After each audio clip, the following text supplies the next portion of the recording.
సుపరిపాలన కార్యక్రమం కడప జిల్లాలో పులివెందుల నియోజకవర్గంలో మరి లింగాల మండలం లింగాల గ్రామంలో ఈరోజు ఇన్ఛార్జ్ గీతక్ రవి గారి ఆధ్వర్యంలో ఈరోజు ఈ కార్యక్రమాన్ని ప్రారంభించాం. చాలా సంతోషంగా ఉంది. ఎందుకంటే సంవత్సరం పాటు మేము పూర్తి చేసుకున్నాం. ఎన్డీఏ ప్రభుత్వం వచ్చి సంవత్సరం పూర్తి అయ్యింది. మాకు ఎలాంటి ఎన్నికలు కూడా లేవు. మేము స్థానిక ఎన్నికలు ఇప్పుడు లేవు, ఏ ఎన్నికలు లేవు. కానీ ముఖ్యమంత్రి చంద్రబాబు నాయుడు గారు ప్రజల వద్దకు వెళ్ళండి, ప్రజా సమస్యలు తెలుసుకోండి, మనం ఇచ్చిన సంక్షేమ పథకాలు ప్రజలకు అందాయా, కొన్ని టెక్నికల్ ప్రాబ్లం వల్ల కొంతమందికి రాకపోతే ఆ సమస్యను పరిష్కారం చేయండి, మనం ఏం సంక్షేమ పథకాలు ఇచ్చాం, చెప్పనివి ఏం చేశాం, చేయబోతుండేది ఏంటో ప్రజల్లోకి వెళ్లి మీరు వివరించి వాళ్ళ సమస్యలు తెలుసుకోండి అని చెప్పి రాష్ట్ర వ్యాప్తంగా సుపరిపాలన తొలి అడుగు కార్యక్రమం జరుగుతుంది. మరి ప్రాంతాలకి, మతాలకు, కులాలకు, పార్టీలకు అతీతంగా ఈ రోజు మేము సంక్షేమ పథకాలు అందజేస్తున్నాం అన్న విషయాన్ని కూడా తెలియజేస్తున్నాం. ఆ పార్టీనా ఈ పార్టీనా చూడాల.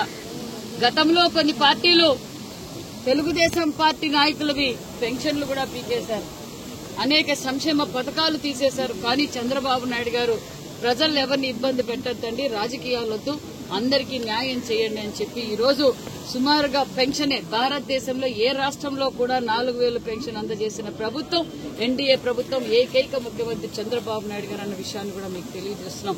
రాష్ట్ర వ్యాప్తంగా సుమారుగా 63,77,943 అంటే సుమారుగా 2,717 కోట్ల రూపాయలతో నెల నెల మేము పెన్షన్ అందజేస్తున్నాం. మరి పులివెందుల నియోజకవర్గంలో సుమారుగా 41,000 మందికి మేము పెన్షన్ అందజేస్తున్నాం. మరి ఈ లింగాల గ్రామంలో కూడా 590 మందికి 26,17,000 రూపాయలు కూడా అందజేస్తున్నాం. 3,000 ఉన్న పెన్షన్ ని 4,000 చేశాం. వికలాంగులకి 3,000 ఉన్న వికలాంగుల పెన్షన్ 6,000 చేశాం. 100% బెడ్డెడ్ ఉన్న 5,000 పెన్షన్ ని 15,000 రూపాయలు చేశాం అన్న విషయాన్ని కూడా తెలియజేస్తూ, అదే విధంగా దీపం 1 మొదలుపెట్టింది చంద్రన్నే, దీపం 2 మొదలుపెట్టింది చంద్రన్న. మేము ఎన్నికల సమయంలో మాట చెప్పాం, 3 సిలిండర్లు ఉచితంగా ఇస్తామని చెప్పాం. 3 సిలిండర్ల భాగంగా 2 సిలిండర్లు అందరూ తీసుకున్నారు, వాళ్ళకి డబ్బులు కూడా అందజేశామన్న విషయాన్ని కూడా మీకు తెలియజేస్తున్నాం. అంతేకాకుండా మరి తల్లి వందనం, భారతదేశంలో ఏ రాష్ట్రంలో కూడా తల్లి వందనం ఇంట్లో ఎంతమంది ఉంటే అంతమంది బిడ్డలకి తల్లి వందనం అందజేసిన ముఖ్యమంత్రి చంద్రబాబు నాయుడు గారు, విద్యాశాఖ మంత్రి నారా లోకేష్ బాబు గారు అనే విషయాన్ని తెలియజేస్తున్నాం. సుమారుగా 67,27,000 మందికి మేము తల్లి వందనం అందజేశాం, సుమారు 10,000 కోట్లతో. ఇంకా ఇంటర్మీడియట్ విద్యార్థులకు మరి ఫస్ట్ క్లాస్ విద్యార్థులకు కూడా అందజేస్తామన్న విషయాన్ని కూడా తెలియజేస్తున్నాం.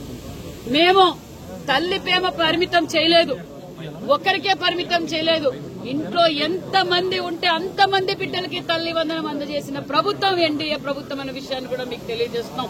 ఒకరున్నా ఇచ్చాం, ఇద్దరున్నా ఇచ్చాం, ముగ్గురున్నా ఇచ్చాం, నలుగురున్నా ఇచ్చాం, 5 మంది ఉన్నా ఇచ్చాం. ఎంతమంది బిడ్డలుంటే అంతమందికి అర్హులైన వారందరికీ తల్లి వందనం అందజేసిన ప్రభుత్వం మరి ఎన్డీఏ ప్రభుత్వం అనే విషయాన్ని కూడా మీకు తెలియజేస్తున్నాం. మరి చెప్పకూడనివి కూడా చాలా చేశామన్న విషయం కూడా తెలియజేస్తున్నాం. రాష్ట్ర వ్యాప్తంగా మరి ఎన్నికల సమయంలో చెప్పాం, అన్నా క్యాంటీన్లు మేము ప్రారంభిస్తాం. గతంలో అన్న ఎన్టీఆర్ పేరు మీద అన్నా క్యాంటీన్లు ఉండేటివి. మరి పులివెందుల ఎమ్మెల్యే గారు, అప్పుడు ముఖ్యమంత్రి జగన్మోహన్ రెడ్డి గారు అన్నా క్యాంటీన్లన్నీ రద్దు చేశారు.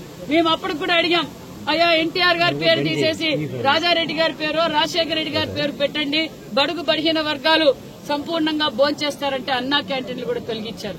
మళ్లీ మనం అధికారంలోకి రాగానే ఏదైతే మాట చెప్పారో ఆ మాట ప్రకారం అన్నా క్యాంటీన్లు రాష్ట్ర వ్యాప్తంగా అన్నా క్యాంటీన్లు మొదలుపెట్టాం. ఉచిత ఇసుక అన్నాం, ఉచిత ఇసుక కూడా అందజేశామన్న విషయాన్ని కూడా మీకు తెలియజేస్తున్నాం. ఎక్సైజ్ పాలసీ, నాణ్యతమైన మందు కూడా ఈ రోజు మేము అందజేస్తున్నామన్న విషయాన్ని మీకు తెలియజేస్తున్నాం.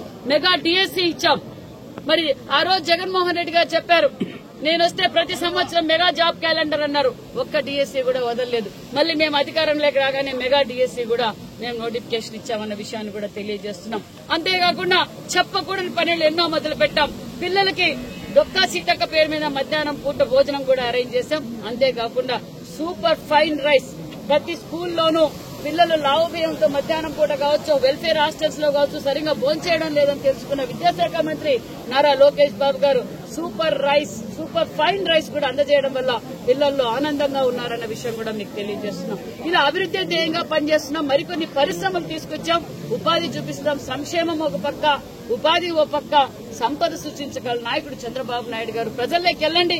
మనం ఆగస్టు 15వ తారీఖు నుంచి మహిళలకు ఉచిత బస్సు అన్నాం, ఉచిత బస్సు సౌకర్యం, అన్నదాత సుఖీభవ అన్నాం. మరి హార్టికల్చర్ డెవలప్ చేసిందే చంద్రబాబు నాయుడు గారు. మళ్లీ ఈ రోజు రైతన్నలు పూర్వ వైభవం. ఎందుకంటే డ్రిప్ రావాలన్నా కూడా గత 5 ఏళ్లలో చాలా ఇబ్బంది పడారు. ఇప్పుడు మేము రైతులు కలిసాం. మాకు డ్రిప్ అప్లై చేసిన వారానికే డ్రిప్ వస్తోంది, స్ప్రింక్లర్లు వస్తున్నాయి. మా హార్టికల్చర్ చేయడానికి మాకు చాలా సదుపాయంగా ఉంది అని కూడా అడిగారు. నాణ్యతమైన విత్తనాలు కూడా అందజేస్తున్నామన్న విషయాన్ని కూడా తెలియజేస్తూ, మరి సుపరిపాలనలో ఇంకా ఏమైనా సమస్యలు ఉన్నాయో ప్రజల దగ్గరికి వెళ్లి తెలుసుకొని అది ముఖ్యమంత్రి గారి దృష్టికి తీసుకెళ్తామన్న విషయం కూడా తెలియజేస్తూ, మేము కరెంటు బిల్లు సంవత్సరం దాకా పెంచలేదు, సంవత్సరం నుంచి పెంచలేదు, మరి 4 ఏళ్లు కూడా మేము కరెంటు బిల్లు పెంచమన్న విషయాన్ని కూడా ప్రజలందరికీ తెలియజేశాం. మరి సుపరిపాలన గురించి ప్రజల్లోకి వెళ్తుంటే విపరీతమైన స్పందన వచ్చింది. మరి గత 5 ఏళ్లలో సంవత్సరం లోపల మంత్రులు, ఎమ్మెల్యేలు ఎవరు గ్రామాల్లోకి రాలేదు. మరి ఈ రోజు మేము ధైర్యంగా వచ్చాము అంటే అభివృద్ధి చేశాం కాబట్టే వచ్చామన్న విషయాన్ని కూడా తెలియజేస్తూ